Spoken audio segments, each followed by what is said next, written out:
Hello, everyone. Welcome to It's Sybil. I am Sybil Wilkes, and all in their places with bright, shiny faces, two of the three gents.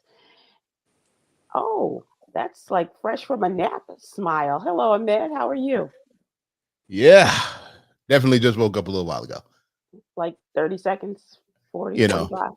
had to make a quick run, drop the boy off somewhere, Mm, back here. okay. You know, when you Hey, when you, you know when the wife has to use like Alexa, hello, hello. I'm up, I'm up, I'm up, I'm up. is Where's that her the son? secret? He around here somewhere. He's around here somewhere. Inside the Gordon household. How you doing, Cameron? I'm doing pretty good. Beautiful Tuesday today, and just working. It's been a beautiful several days here in Dallas Fort Worth. They go what they call Chamber of Commerce weather. We've had temperatures in the 80s. Very nice. Really nice, and it's gonna scoop back up tomorrow, I guess, into the 90s and maybe close to the huns. But Hans. it's the humidity is a little what vehicle? Oh, Not the still politician. taking advantage of the weather there in the Chicagoland Yeah, area. Hello, Damon. How you Beautiful. doing? It's a beautiful thing. Good for you. you Good know, for you. How's the weather out there on the water? It is a perfect, crisp summer day, slightly hazy, which knocked the sunbeams down. Hmm. And I'm glad to be here. But Well, I'm driving this time because I got to get back to the port where the watch party is for the debate. oh, you're gonna be a part of. That's what it was part of my question for you guys. So you're gonna be a part of a watch party. yeah, at my house. Cameron, what about you? Yeah, my friends want to get together and stream it. Is So, that your Dungeons and Dragons guys? no, I have more friends apparently. So, Okay, okay, uh, okay. The Dungeons and Dragons thing. At another time and date, we need to get into that because I have questions. oh, Uh, sure. I went into man. Look, I went into some deep dive on that one day. And I'm like, I didn't know it was all like this, and the Yeah. amount of celebrities that are into it. Whew, Yep. That Yeah. makes sense though, because that role playing, cosplay, and all that kind of stuff would seem to work for a lot of actors yeah, and but entertainers. that's the thing. That's the true thing. And I didn't know Dungeons and Dragons. There was so much setup to. It's Yeah. incredible, Yeah. incredible. I did not know it was all. But I did not know. I was like, so you're talking about there's not a board and wait, what? I was like, it's literally create. It's actually very very interesting. Very Yeah. interesting. It's a Like, fun well, game. Fun game. Okay, I'll take your word on that then. it's a lot of I'm interested in the conversation. So everybody is here and good and got plans for after the show. Wondering about the people who are watching us today. Are they going to be participating in a watch party or at least watching the debate at all? We'll starting at talk about that. 9 o'clock. I'm sorry, I got Jesus. these new glasses. I can't see what this says. Yeah. Randall So, Andrews, he's saying he's gonna be at home. I don't need all extra talking in the background while I'm trying to watch and get the I'm facts. kind of like Randall. I don't want a drinking game. I don't want a lot of ooh doom, and dropping the mic and that kind of stuff. I really want to just kind of see them and as much as I can take of him and see how she performs and how well she does. Because I um, think she's going to do well. It's the wild card factor is Donald Trump and where he will fall in between the absurdity to almost human The and mute button makes this difficult for me oh, because okay. I think that with and he definitely wants the mute button because he doesn't He want to get needs the cut off. mute, and as He, people have made him understand, he needs the he mute needs the button. mute button, and because the thing is, she can as a prosecutor, she knows how to do this. Those So buttons. Yep. my thing is it's him throwing off all the extreme stuff because he's not going to answer any of the questions. He never does. He's going to throw Right. off a lot of extreme just things out there. And so her decision is like, do I rebut that? Like when it's my turn to talk, or do I answer the question? You know what I'm saying? Because they'll give her rebuttal time, but it's just like you're muted, you're waiting, and now you gotta wait for him to be done.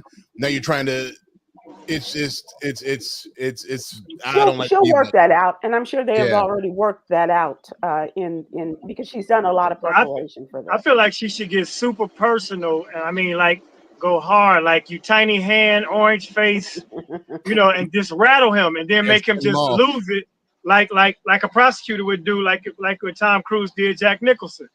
Just because he will lose it, he will go off script. If she Yep. goes super personal, I think she could win this debate easily just by because he's still hurt.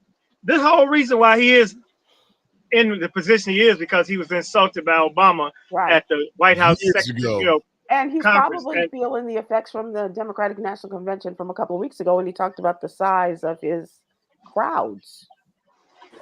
and the next day he was like, they're throwing shots, they're getting personal. Right. He has right. very thin skin, and the bully don't like to get bullied. No. So I'm being silly, but I'm also being serious. If she bullies him and forces him off his square and get him off script, then we'll see the real Donald Trump, and it might sway a whole lot of voters. It's true. That's very true. And I'm wondering if they are going to go with the when they go low, we go lower way of doing business here. But we'll see. It'll be interesting. And people who want to throw in their comments, we welcome that as well. We are here initially to talk about the What You Need to Know newsletter. This is our Monday through Friday newsletter in which we endeavor to super serve the African American community with the stories as well as the writers there are African American and understanding that sometimes we need it from an African American perspective. And sometimes it doesn't seem like it's an African American perspective, but it does affect African Americans. And so overall, Khameron Riley is here today and breaking down the polling among potential voters. Yeah. Most political analysts and correspondents all seem to agree that this thing's just going to be a nail biter down to the swing states. That is the consensus across the board. However, so everyone's just looking toward the swing states to see, where things are going to fall.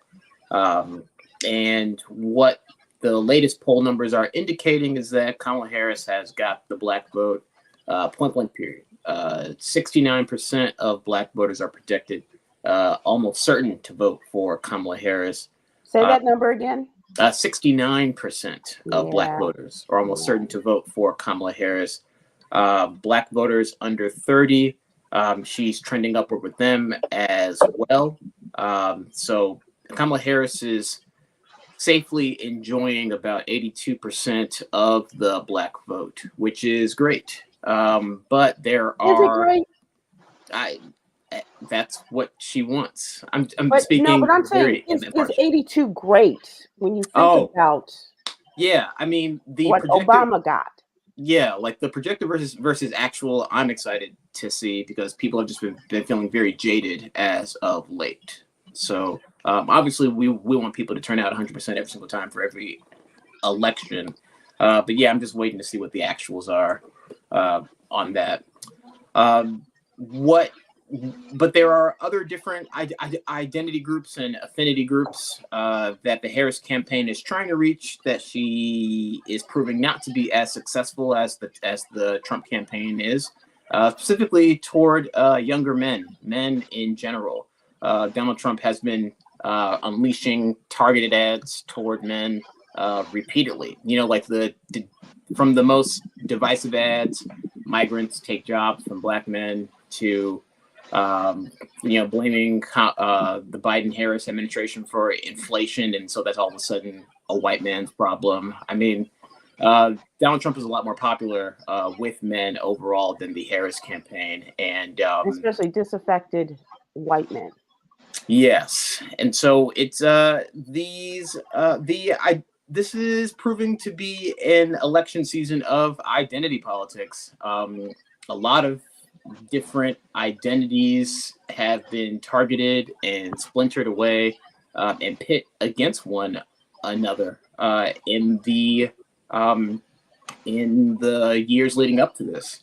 And versus Hillary Clinton, Donald Trump did very well with white men, even breaking up voting households with white men voting one way women voting another way, though white women also surprisingly showed up to vote for Donald Trump as well.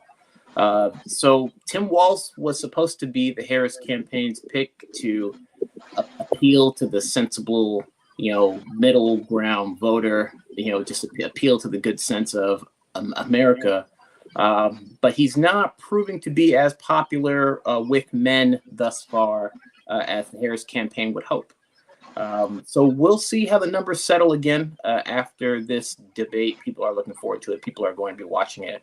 But overcoming this gender gap, trying to get past identity is what the Harris campaign seems to be struggling with at this point in time. There are a couple of things here that I think are going to make a difference. First of all, that is the issue of abortion. And I think that that's not going to split households as much as the Donald Trump versus Hillary Clinton vote or election 2016. I think men are more in line with not taking away a woman's reproductive rights this time around than they were, and having understanding this and having understood this as a result of Roe versus Wade being diminished and erased, and that making a big difference.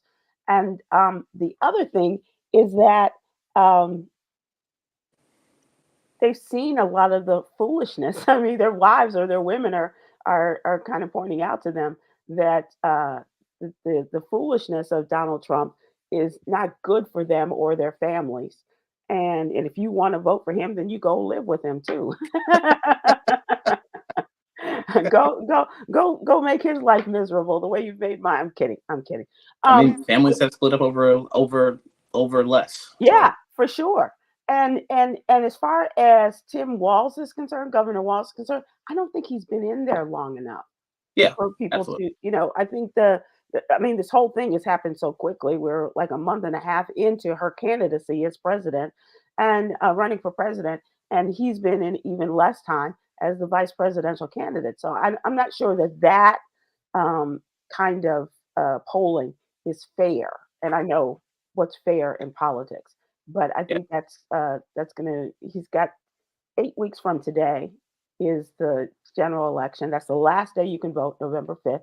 8 weeks from today, and early voting is going to get started any day now. So I would say that, unless you're looking at those people that the Donald Trump, the Trump people found named Walz and grammatically incorrect Walzes for Trump, I think there are going to be more people that are going to come out for him. Yeah, I am hoping that people are just having these kind of conversations with their loved ones and just speaking the truth about just how ridiculous it is to even put Donald Trump 4 more years in the White House. And the stage is set, for women to rally around Kamala Harris to codify Roe v. Wade. I think the stage is set for a lot of for marginalized people of all identities to make a comeback. It would, but the thing about polls is it's all about predictive versus actual. It's a game of statistics with a little bit of luck, and anything can happen. It's also about what identity groups make up whatever chunk of a voting block, and how that is leveraged. So, for instance, Black people, we make up 20% of the voting block, which you would think is small comparatively speaking. But where Black people are positioned across the U.S. Is what makes the Democratic Party secure these really big states like California, Illinois, sometimes Michigan, depending on where we are. So yeah, very excited to see how the numbers shake out. Hoping for our people to show up. That's the key. That's the key. You can talk about it. You can be polled. You can give whatever crazy answers you want to give. But the bottom line is, are you going to come out? And that's something that we should talk about too, is making that voting plan and getting people lined up. Are you going to take people to the polls? What are we going to do in order to follow up on this? Man, you and I talked politics every day, and we get a lot of polling numbers, and sometimes, my eyes kind of glaze over with all of Mhm. this. What do you think about what you're hearing from Khameron? Yeah, the polls don't really mean anything to me when it comes to this, because I feel like the last time we went through this, I think people lie. When it comes to the polls, I think people lie when it comes to the polls because one, they want to, they can throw things off, they can say whatever they want to say, and it doesn't matter to them. And it's an anonymity to it that, Yeah, you're not held to anything. You can say whatever you want. It won't become public. Your name won't become public. I think when it comes to this, just I think people, because what we went from she's dumb to can she hold her own with world leaders, and I think that why tonight is so crucial. We're going to see her against the bully, right, and we're going to see how she reacts to the bully. And the reason why this debate is so important and why she can lose and win the election tonight is if she looks flustered, if she gets angry, if she shows emotions that make people think, you know what I'm saying? Because if mhm, you're not, if you're going to act, if you're going to react like that to him, what are you going to do with Putin? What are you going to do with all these other world leaders that, but okay, we can get her here. You know what I'm saying? And I right. really do believe that tonight is how people are going to kind of view how she's going to handle the men in politics Yeah, around the world, yeah. and it's going to be kind of like a telltale sign tonight to see how she reacts, because she's told to, because I think she's being told not to act a certain kind of way. She Right. has to smile. She has to be And that's pleasant, the other thing. She can and be she's in a, overcoached in all of this. and that's what my concern is with her, because I think that when I'm watching her, I've heard people call her like, why does she come off as dingy? You know what I'm saying? Like, we know she's not dumb, but the laughing and everything like that. I mean, because she's trying to combat angry black woman syndrome. You know Right. what I'm saying? And she has to be extra pleasant. Bubbly, yeah. But when you do that, now you look like less of a leader. So Right. she has a catch-22 that she got to battle She tonight, is. She's in a hole, and but she has to be able to figure out figure out that issue and just come through, and just like she has to look good tonight. She has to. But I and think if she just goes into prosecutor mode, she's been hardened in a courthouse against misogynistic lawyers and judges her whole career. So I think if she puts her lawyer prosecutor suit on and come to work, I think she'll be fine. I don't think she'll be giddy. I don't think she's worried about being bullied. I think if she does get in office, that the other world leaders will respect her position. I mean, if you look at Margaret Thatcher back in the UK, if she was a woman leader and they respected her if you have a strong they stance. called her So the Iron Butterfly. Yeah. indeed. So I think, I don't think this mental midget is going to get under her skin tonight. That's my I agree. take. I think she's going to do very well. I think, and as I said before, it's not that she's not going to do well. She's going to do well. But how well will he allow himself to perform? Will he allow himself, or will he, get so rattled? Will she be able to rattle him? And then he starts to strike out like, like Yeah. a little kid with a bad attitude. No, I mean, I think it's very interesting because, like what Damon said earlier, the tactic of trying to get the bully to come out. You Right. know what I'm saying? Because the thing is, they don't want the bully to come out. His people don't want the bully to come out. The people, they want him to be calm, and if that's what they want, And leave. right?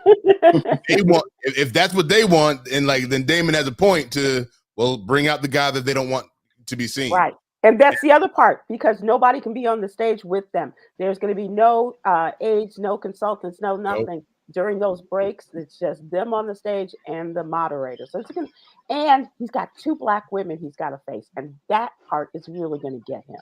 Yeah. He's got Lindsay Davis, who's the moderator, and he's got his opponent. Oh, it's not David Muir. I don't know why I thought it was David No, Muir. David Muir is, but it's two of them. There's It's two of them. David Okay, Muir and Lindsay Davis. Gotcha. Okay. And if she asks him some questions and he gets, his shackles up, and then she comes at him, that's when he's probably going to lose it. Yeah. I think so. So we'll see, and we'll talk about this. But I also just want to remind people that ABC News is sponsoring it, but you can get it on just about every other local and cable station imaginable. If you have cable, if you have terrestrial TV, whatever it is. It's simulcast on just about every station. It does start at 9 o'clock Eastern, 8 o'clock Central. God, why? And I'll ask this as we go into what's really going on too. I just want to know. I took my nap today. I did not, and I prepared. was outside enjoying the day as well. Oof. But as what's really going on, just as the first part of this, because I do have another question for you. Is there going to be a drinking game where you are, and what will be the standard? What will be the thing you're looking for? Something that is said, some movement, a word that he's been known to use. You're a nasty lady, or maybe it's Project 2025. No, probably that'll get you drunk. That'll get you drunk. What do you think, guys? We're just watching and making memes. That's what That's a we're safe doing. bet. Okay. Yeah, we're just a part of the meme mill today. So you can like as we watch, you can like screen record certain highlights and then make it into GIFs and then make that into memes. So we're just gonna be making like reactions. Can people follow you and your buddies as you're doing this, Khameron? Nope. This Okay, is it's private. Okay. You know, you don't want we don't need that kind of pressure. Yeah, you don't need to be around this circle of degenerates. Saving us from themselves. Okay. Yes. So my question of the day is: we talked yesterday about the loss of the real icon in the world of acting, Mr. James Earl Jones, and I think the word icon is truly overused. But he is a man. He was a man of iconic standards and talent. And that's so I wanted to give you all an opportunity to share your thoughts about James Earl Jones and maybe even talk about some of your favorite James Earl Jones movies, and also have the people join us in that conversation. Oh, yes. I mean, first of all, and I speak this just like as someone who's very well learned in the discipline, James Earl Jones' performance as Troy Maxton in Fences is the best. That's the standard by which everybody tries to adjust their performance. And other actors have come and gone and tried to take that role and make it their own in their own way. And I'm not going to mention any actors whose names start with a D and whose last name is a W. But Fences is not a comedy. And August Wilson plays in themselves are nothing to kind of poo-poo at, but and Troy Maxton is not a funny guy. And if you please indulge yourself and watch James Earl Jones, and that is the kind of father figure that I would be absolutely afraid of. Just an incredible reprisal of Troy Maxton in Fences, in addition to anything James Earl Jones has ever done. But yeah, that's. But we all have favorites. I mean, like, and as you have said, what about you, Damon? King Jaffe Jory. Coming to America. They were like, I mean, of course, I posted a clip from Fences, that iconic scene with Vance or whatever. What is her husband's name? Did y'all know that was him in the play as well? Right. Of course, you know. But his demeanor in coming to America and coming from where I come from in my industry, the wedding scene when he's back there and he's talking to Hakeem and they like, Your Majesty, the guests are waiting. And he said, let them wait. I'm talking to my son. Because that's how I would be with my very own son. I don't give a damn about those guests. I'm talking to my son. And then when he found out Hakeem had a job, he's like, my son works? And then he said, when Hakeem wanted to go to America to find his queen, he said, I always assumed that you slept with your bathers. I know I do. It's chock full of gems like that. Yeah, for him to be that powerful, dramatic actor, but to be so silly, but so serious and so commanding in that performance, that's be all end all for me. But I go back with Claudine, and then of course Bingo Long. Yeah. Of course, there are the Star Wars people out there as well, but those comedic performances for me, him being, the serious guy that he is and the acclaimed actor he is amazing. Yeah, absolutely. Ahmed? James Earl Jones, it's so funny because, like, you know, you go back to your childhood and you probably don't, like, for me, it's like I'll see things, I'm like, oh, that was James Earl Jones. You know what I'm saying? You know, it was like I didn't realize it until you might see a clip later on. And I'm like, I forgot that he was in such and such. But, you know, for me, like, I think my first memories of him were in like certain shows back then where, you know, his voice, his gravitas, his presence, and everything that he does. But, you know, again, Darth Vader. When I found out that Darth Vader was a black man, I was just like, word? I was like, who's this guy? You know what I'm saying? And then, of course, Mufasa. It was just like, because I didn't, and then The Simpsons showed him so much love. You know what I'm saying? Like, whenever he, I know he did a voice in The Simpsons, but also they did that one where in the clouds, like all his voice actors, came up. And I'm just like, this dude was like the voice of multiple generations. That's the thing that's like really key. There's like, you know, there's different ways of how he could have entered, you know, your life. You know, and James Earl Jones, for me, it was, you know, Star Wars. And of course, I've been, you know, by the time I started watching Star Wars, it'd been out for like 20 years, almost 20 years, 15 years. So I watched Star Wars. I'm just like, oh, that's a black man with the voice. And then, of course, The Lion King comes out around the same time I start watching that. Oh, he's Mufasa. So in my head, and then I saw Coming to America. And this is all around the same time. I'm watching everything coming around the same time. And he's in everything. So around that mid 90s area where I saw him all the time. And to me, outside of Bill Cosby, he was like the other black dad on TV because of his voice and how he talked and how he was these paternal characters on these shows. But then I also saw, because I loved Robin Williams, and I saw clips of him and Robin Williams doing like a stuttering.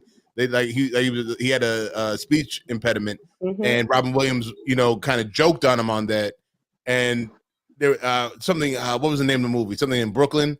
I can't remember, but it was a clip, and I was just like, I will always remember that. And then to find out he really had a speech impediment, that it was so bad that he literally muted himself, did not speak. And I'm like, he wrote letters, he wrote notes.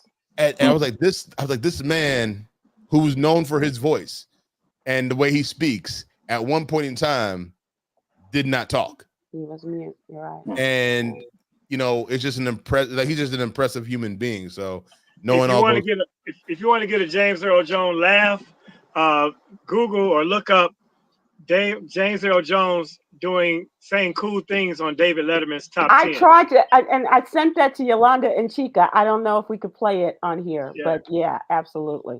I would rather, you know, I would love to hear that, because it's just like meow, meow, meow, meow, meow, meow, meow, meow, meow, meow, meow, meow, meow. And then there's the movie when he played Jack Johnson. Yeah. That's a very powerful role, because I didn't know Jack Johnson's history until The Great White Hope. That was both on stage and in the movies. Yeah. Yeah, that was awesome as well. That was my earliest, probably great memory of him being that guy that was beating up white guys and dating white women all across the world. Yeah, for real. But then also him reciting the Star Spangled Banner at the All-Star game in '93.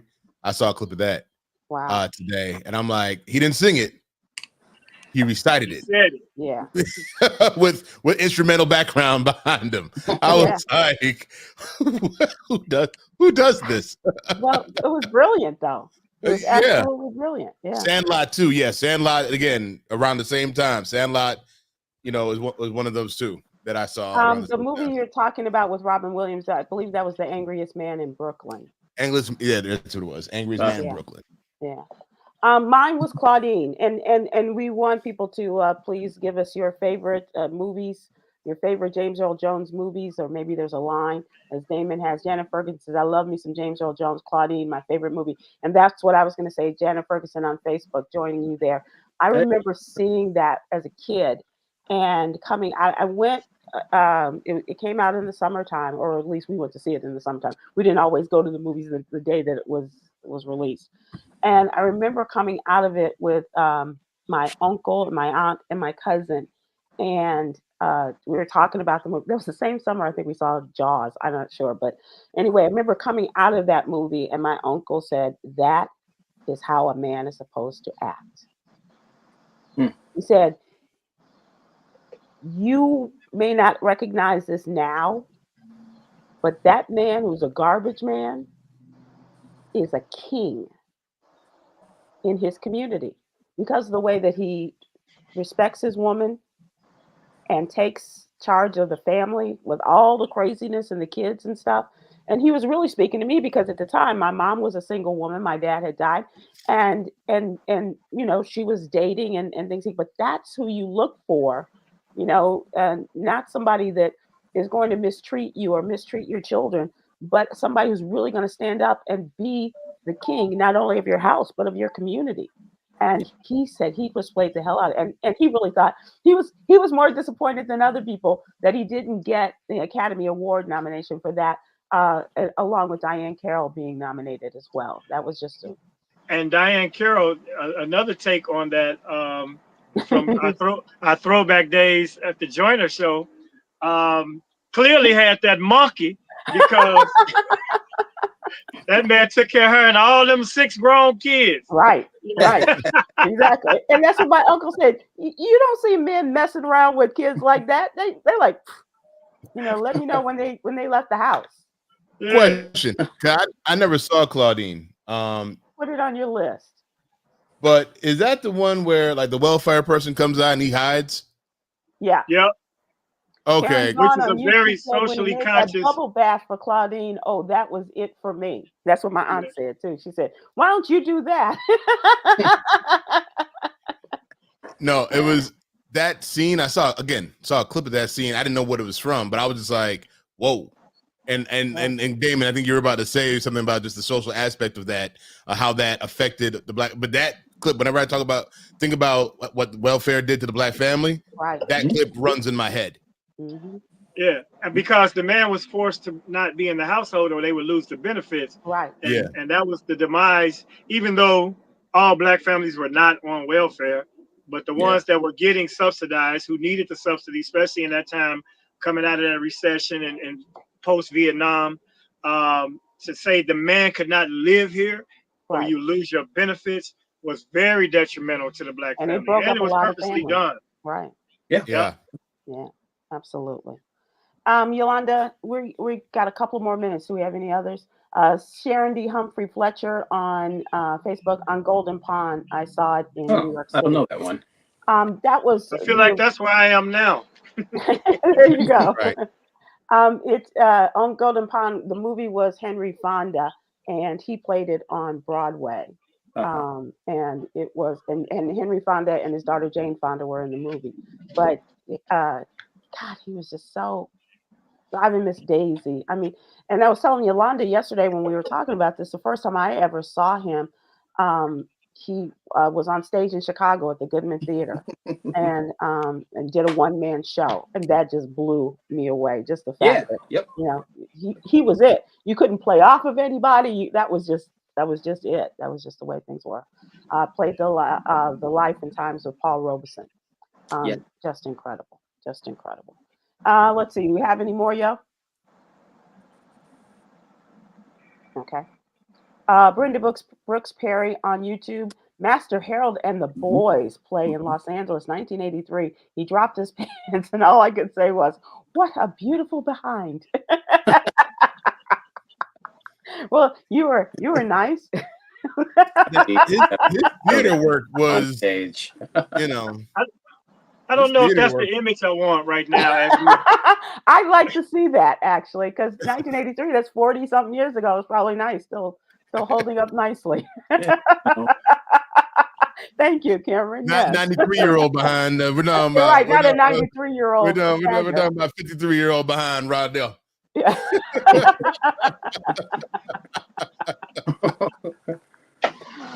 Oh, God bless him. God bless him. Absolutely. And also, Damon, you're right. Bingo Long and the Traveling All-Stars was another favorite of mine. And Field of Dreams.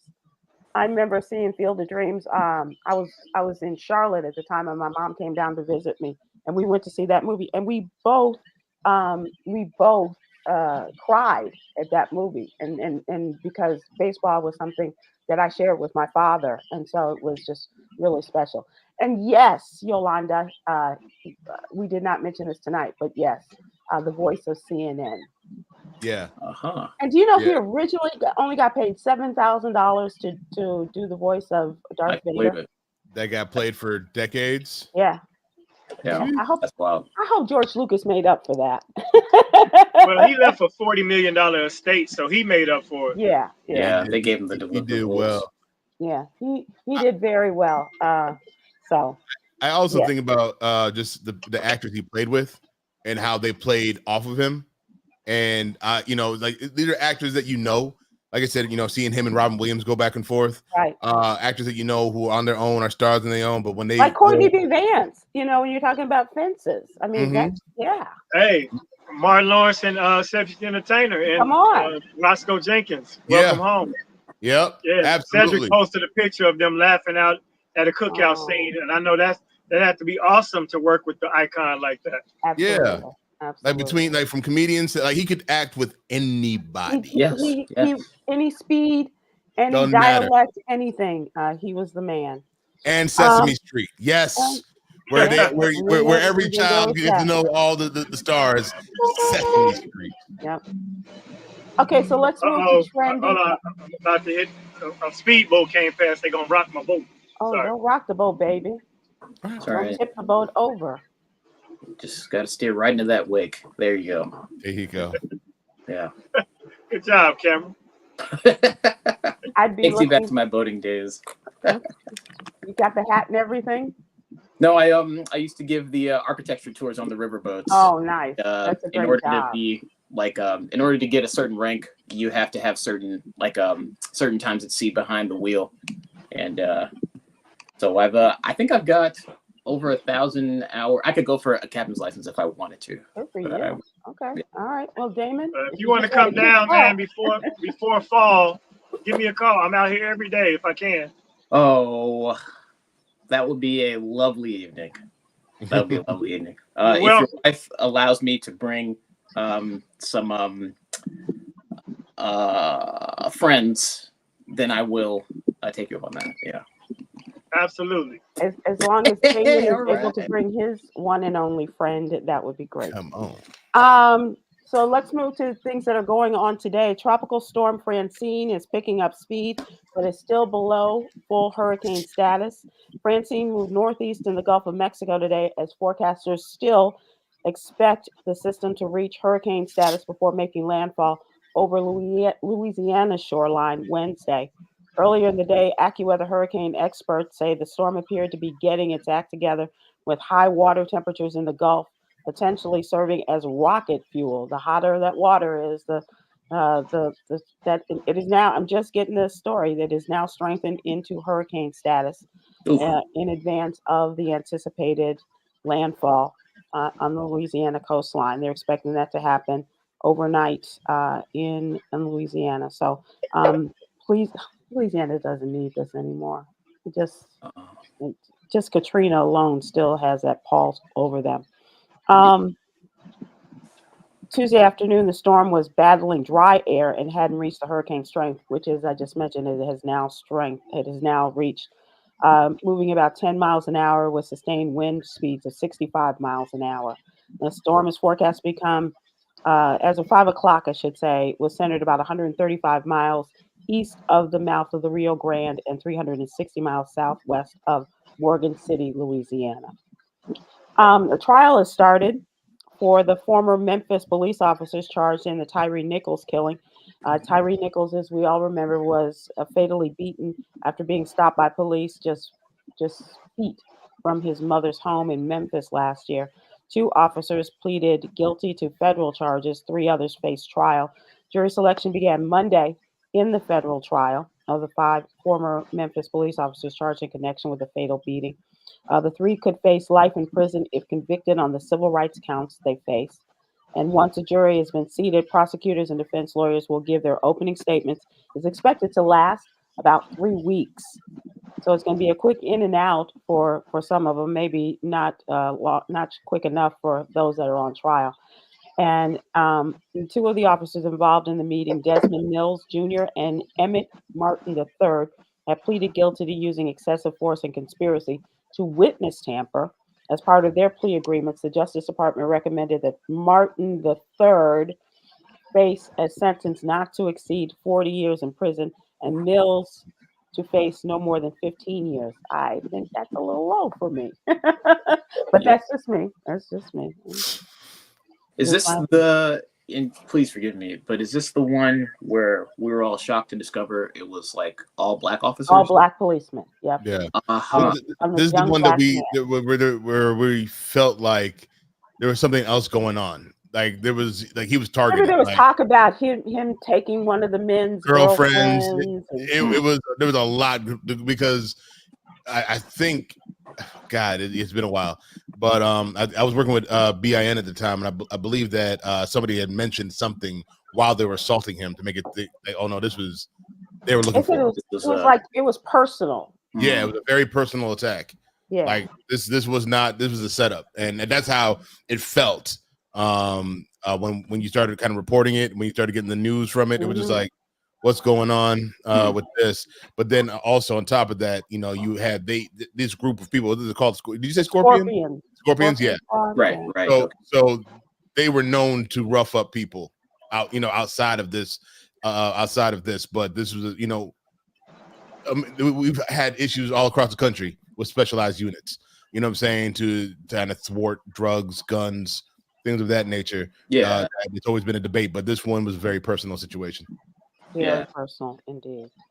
I do hope that they get justice, and but some of these no more than 15 years or 10 to 15 years doesn't seem enough when you've taken this boy's life and he lingered for days before his parents made the decision to take him off of life support. 25. Yeah. All 5 officers are charged at the state level with counts including second-degree murder, official suppression, aggravated kidnapping, official misconduct, and aggravated assault. Even the EMTs were charged, remember, because they did not act quickly enough. When they were called, they just kind of, you know, stood around as this man was still suffering and not doing their due diligence in trying to help and save him. One topic that will be addressed tonight, the Census Bureau reports that poverty in the U.S. increased last year, even as incomes rose.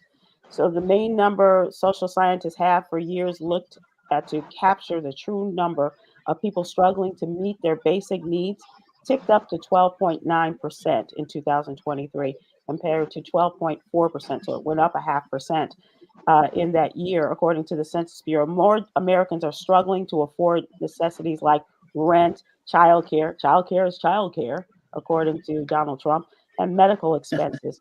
And that caused a supplemental poverty measure used by the social scientists to rise up that 0.5%.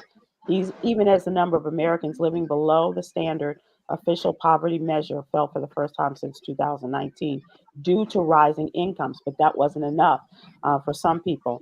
And people are paying more in rent. They aren't getting as much child care support. Even though they're earning more, they're not really getting ahead, according to one leading expert.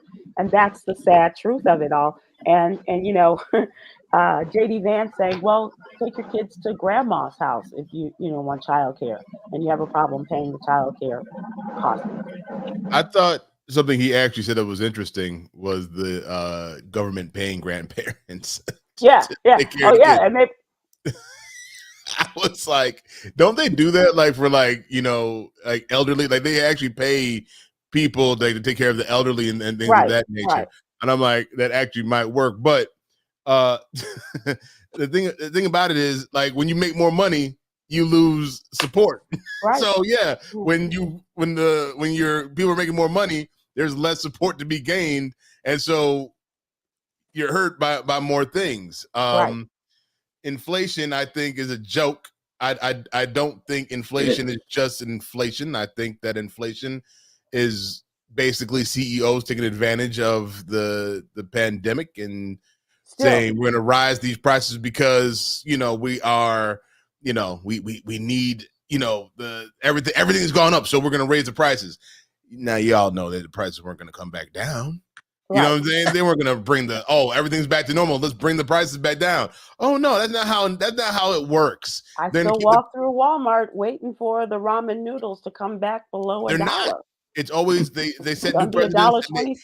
and they might bring it down a few cents, but they're never going to bring it down. So like when it comes to inflation, it's like I don't know what American people, especially on the right, are expecting Trump to do. Matter of fact, if Trump gets into office, it's probably going to go up even more because he wants to tax everybody that brings in supplies. So it's going to go up even more. They're going to give him more of an excuse to raise prices.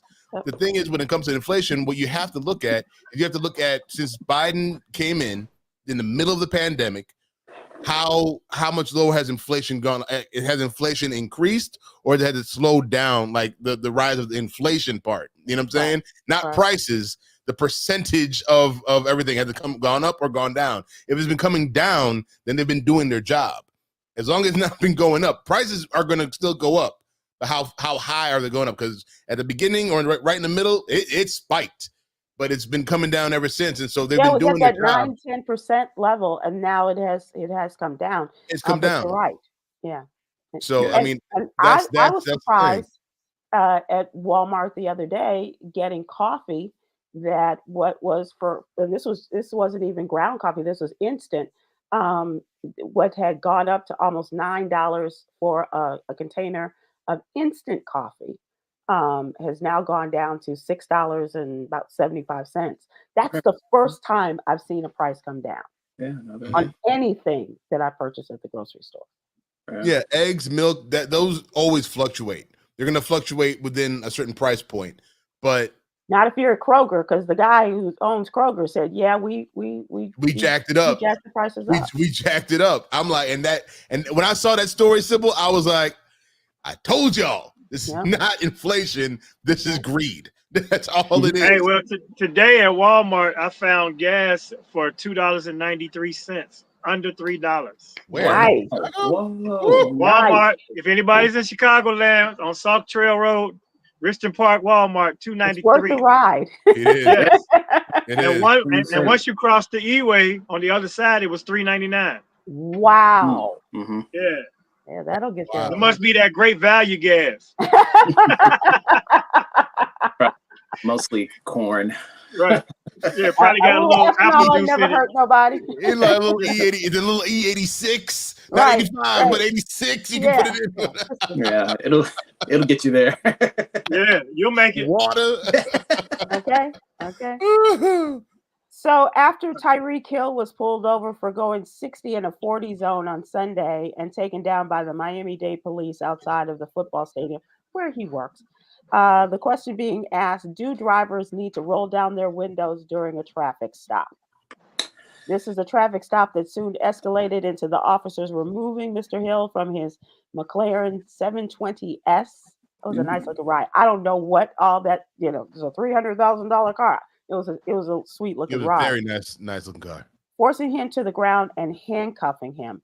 A key inflection point in the confrontation occurred when Hill, who initially lowered his window to give the officer his license, rolled up the window over the officer's objections. And that was captured on the body cam footage.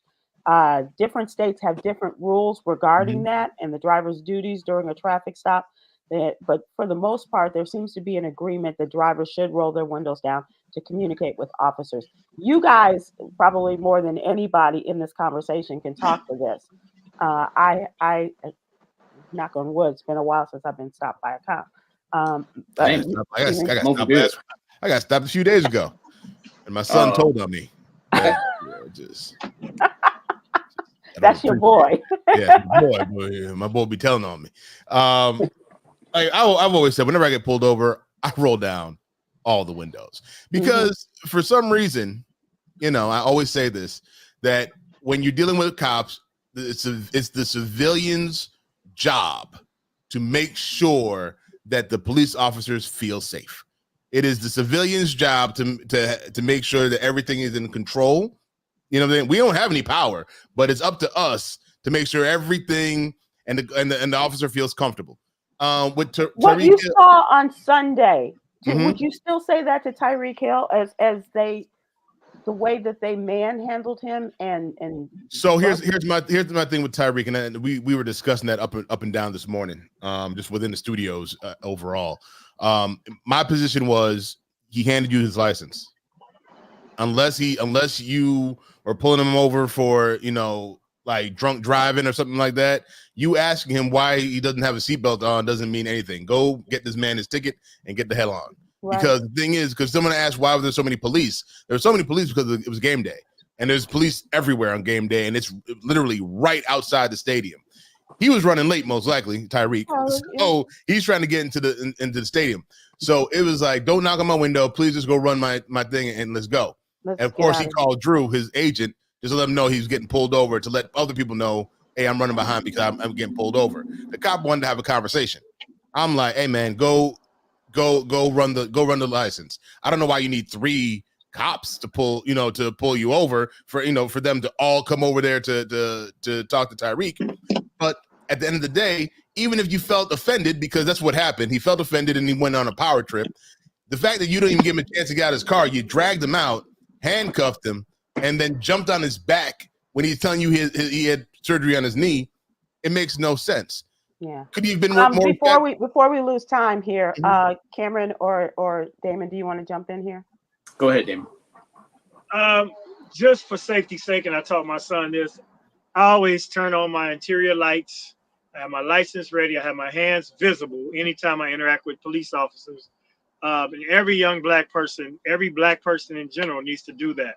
Right. Just so that you don't present a threat. It's not just about them feeling safe. It's about you not presenting a threat. Now that you're okay. That's okay. We can adjust. While you're fixing that, go ahead, Khameron. I was just going to say, it is a statistical fact that when black people get pulled over, it's more likely that the traffic stop turns violent. It's just a statistical fact. And, officers of the law need to feel, safe. They need to feel respected. Right. Be respected, and you don't want to give them any like a perceived threat, whatever it is that might be. I always try to just put on my happy-go-lucky civilian voice, and show them your Dungeons and Dragon card. Yeah, you would say I'm safe. I'm just here playing video games with my friends. I'm a safe Negro. Right. Yeah. Hi. How you doing? How you doing? Hey, guy. How are you? Turn my voice up a couple octaves. Good evening. They feel just fine. Oh, my license. Oh, I had an officer. I didn't know. Where? Yeah, right. In entertainment, Donald Glover, also known as Childish Gambino, is postponing the remainder of his North American tour. So if you saw him, good on you, because the state of Texas is without. He wrote on social media today that he's postponing the rest of his tour to focus on his physical health for a few weeks. The announcement came before he was set to perform with Willow Smith this week in Texas. I think Austin was supposed to be tonight and Dallas later this week. All tickets, he said, will be honored for the upcoming dates in North America when they are rescheduled. Thanks for the privacy. Thanks for the support. Thanks for the love, he wrote.